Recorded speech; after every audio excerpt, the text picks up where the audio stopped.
ಗದಗ ಜಿಲ್ಲೆಯ ಲಕ್ಷ್ಮೇಶ್ವರದಲ್ಲಿ ಅಕ್ರಮ ಮರಳು ಸಾಗಾಟದ ವಿರುದ್ಧ ಕಂದಾಯ ಇಲಾಖೆ ಅಧಿಕಾರಿಗಳು ಕಾರ್ಯಾಚರಣೆ ನಡೆಸಿದ್ದು ಟ್ರ್ಯಾಕ್ಟರ್, ಟ್ರೇಲರ್ ಹಾಗೂ ಮರಳನ್ನು ವಶಪಡಿಸಿಕೊಂಡಿದ್ದಾರೆ.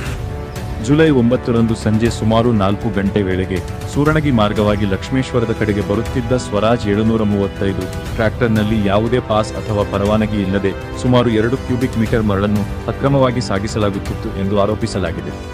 ಹುಂಡೇನಹಳ್ಳಿ ಕ್ರಾಸ್ ಬಳಿ ಕಂದಾಯ ನಿರೀಕ್ಷಕರು ದಾಳಿ ನಡೆಸಿ ಟ್ರ್ಯಾಕ್ಟರ್ ಮತ್ತು ನಂಬರ್ ಇಲ್ಲ ಟ್ರೇಲರ್ ಅನ್ನು ವಶಪಡಿಸಿಕೊಂಡಿದ್ದಾರೆ. ಈ ಪ್ರಕರಣದಲ್ಲಿ ಚಾಲಕ ಹಾಗೂ ಅಕ್ರಮ ಮರಳು ಸಾಗಾಟಕ್ಕೆ ಸಹಕರಿಸಿದ ಟ್ರ್ಯಾಕ್ಟರ್ ಮಾಲೀಕರ ವಿರುದ್ಧ ಲಕ್ಷ್ಮೇಶ್ವರ ಪೊಲೀಸ್ ಠಾಣೆಯಲ್ಲಿ ಪ್ರಕರಣ ದಾಖಲಾಗಿದ್ದು ತನಿಖೆ ಮುಂದುವರೆದಿದೆ.